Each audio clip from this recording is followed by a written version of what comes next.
नमस्कार साथियों। आज हम शुरुआत कर रहे हैं संविधान एवं राज्य व्यवस्था की, यानी कॉन्स्टिट्यूशन एंड पॉलिटी। देखिए, संविधान और राज्य व्यवस्था ये दोनों अलग अलग शब्द हैं और ये होते भी अलग अलग हैं। इनको एक ना माने। कुछ लोग संविधान और राज्य व्यवस्था को एक मानते हैं, जबकि ऐसा नहीं है। संविधान अलग है और राज्य व्यवस्था अलग है। देखिए, इस वीडियो में हम ये चर्चा नहीं करेंगे कि हमारे भारतीय संविधान में कितने भाग हैं, कितने कितने अनुच्छेद हैं। हम इस वीडियो में ये चर्चा करेंगे कि संविधान और राज्य व्यवस्था, इनकी क्या परिभाषा दी जा सकती है, इनका शाब्दिक अर्थ क्या होता है, इनकी परिभाषा क्या दी जा सकती है, और संविधान, राज्य व्यवस्था, इनकी कौन कौन सी विशेषताएं होती है।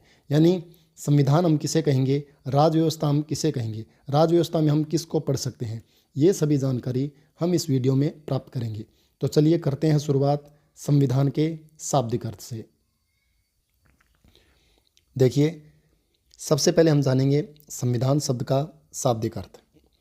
संविधान शब्द दो शब्दों से मिलकर बना है, सम और विधान।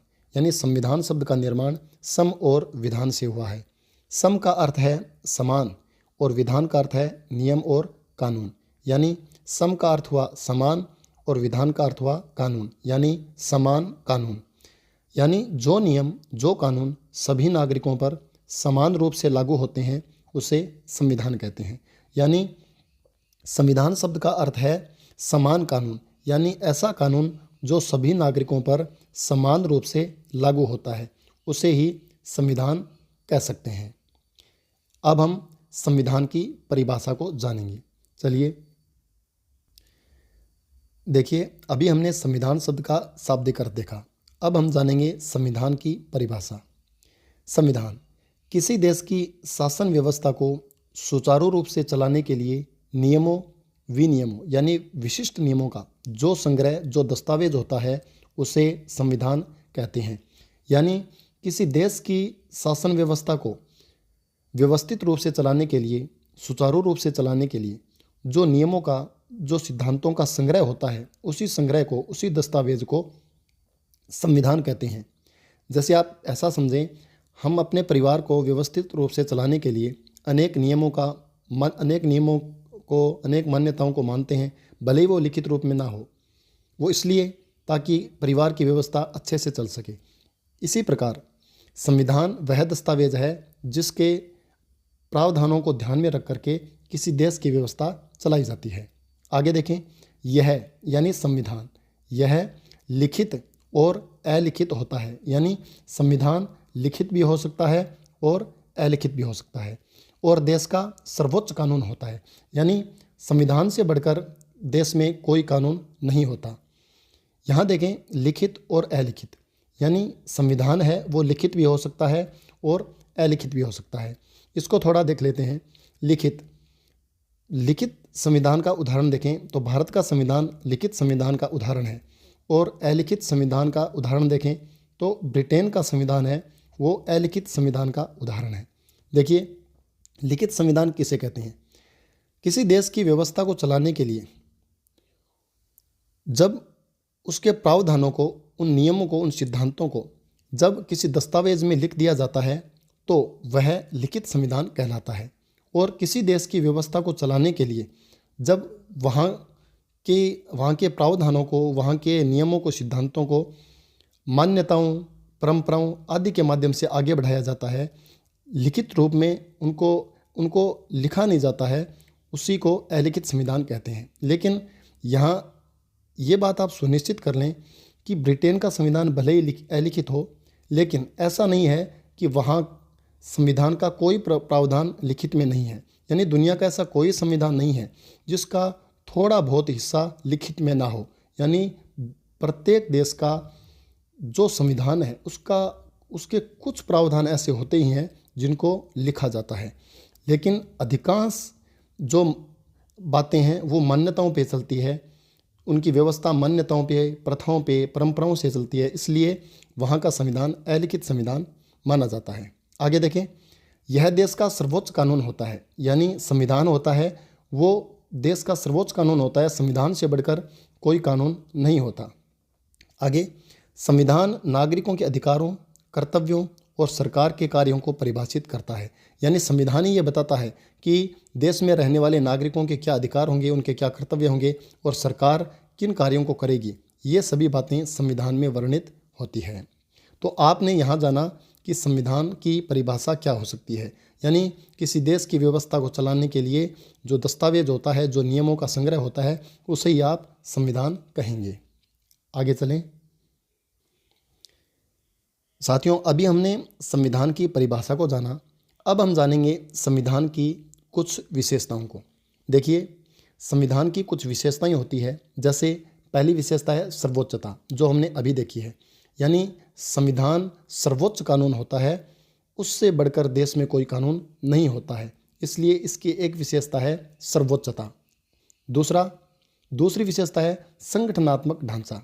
ये क्या होता है, आप ऐसा समझें जैसे कोई संगठन है, उस संगठन में बहुत सारी संस्थाएं होती है, वो संस्थाएं क्या काम करेगी, उनकी क्या शक्तियां होंगी, उनके क्या अधिकार होंगे, ये सभी बातें उस संगठन में निहित होती है। वो संगठन ही बताता है कि अमुक संस्था क्या काम करेगी।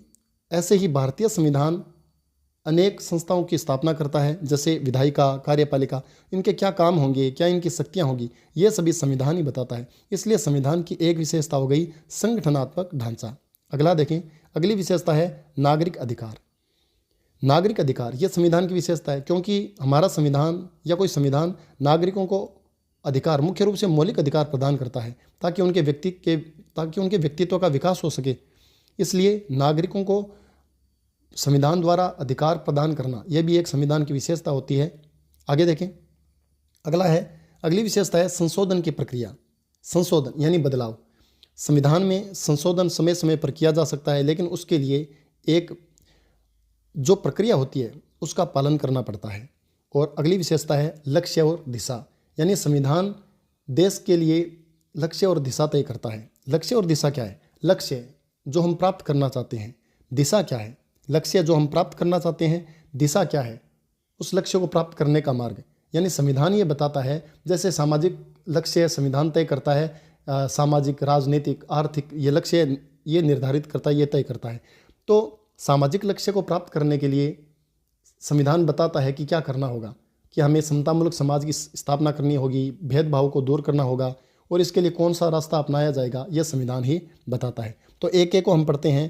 पहली जो विशेषता है वो है सर्वोच्चता। देखिए, संविधान देश का सर्वोच्च कानून होता है, यानी इससे बढ़कर कोई कानून नहीं होता है, और इसके खिलाफ कोई कानून मान्य नहीं होता। यानी संविधान का उल्लंघन करने वाला कोई भी कानून नहीं माना जाएगा, उसको कानून की संज्ञा नहीं दी जाएगी। दूसरा, संगठनात्मक ढांचा। यह सरकार के तीनों अंगों की शक्तियों और कर्तव्यों को परिभाषित करता है। संगठनात्मक ढांचा ये संविधान की विशेषता है, और यह क्या करता है, इस विशेषता के तहत संविधान क्या करता है, सरकार के तीनों अंगों की शक्तियों और कर्तव्यों को परिभाषित करता है। सरकार के 3 अंग होते हैं, विधायिका, कार्यपालिका और न्यायपालिका। इनको आप ध्यान में रखें कि सरकार के 3 अंग होते हैं। विधायिका यानी आप केंद्र के स्तर पर देखें तो विधायिका संसद, कार्यपालिका राष्ट्रपति, प्रधानमंत्री और मंत्रिपरिषद, न्यायपालिका सर्वोच्च न्यायालय।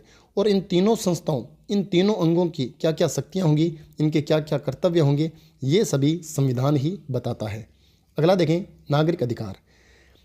यह यानी संविधान नागरिकों को मौलिक अधिकार प्रदान करता है और उनके संरक्षण की गारंटी देता है।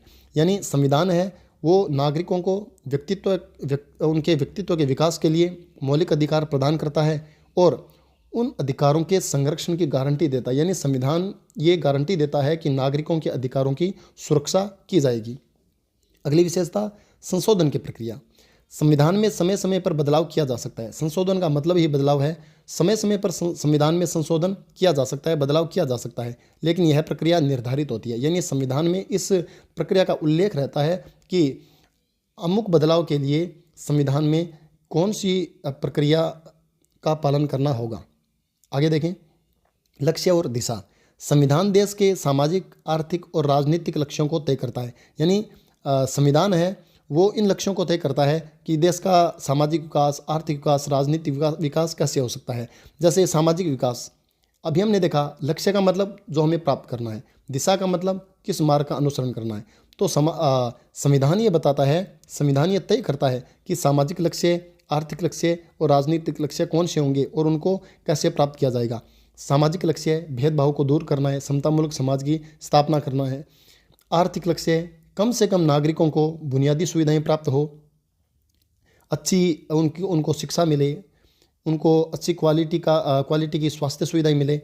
और इसके अलावा राजनीतिक लक्ष्य नागरिकों को कम से कम मताधिकार का अधिकार मिले, उनको अभिव्यक्ति की स्वतंत्रता मिले। ये सभी लक्ष्य संविधान ही तय करता है। आगे देखें, देखिए अब हम देखेंगे उदाहरण। भारतीय संविधान के संदर्भ में यहाँ एक उदाहरण भी दिया गया है। देखिए, भारत के संविधान में लोकतंत्र, धर्मनिरपेक्षता, समाजवाद, कानून का शासन जैसे सिद्धांत शामिल है। यानी ये एक उदाहरण दिया है। जैसे हमने देखा था कि संविधान अनेक प्रकार के सिद्धांतों का, अनेक प्रकार के नियमों का एक संग्रह होता है। और ये नियम, ये सिद्धांत देश की व्यवस्था कैसे चलेगी इसका निर्धारण करते हैं। तो भारतीय संविधान में लोकतंत्र, धर्मनिरपेक्षता, समाजवाद, कानून का शासन, इन सिद्धांतों का समावेश किया गया है। तो साथियों, हमने जाना संविधान का शाब्दिक अर्थ, संविधान की परिभाषा और संविधान की विशेषताएं।